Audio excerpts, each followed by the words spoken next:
సమమైన బలమైన వారెవరు లేరే జగమందు నేయందు వెదకినను.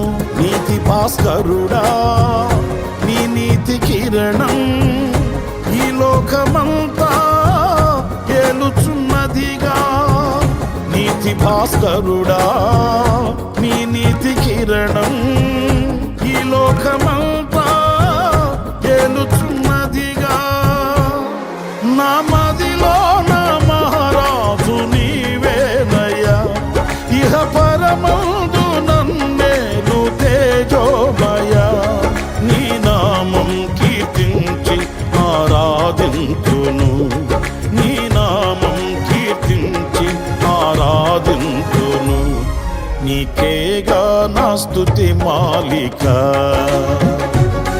నీ కొరకే ఈ ఘన వేదిక.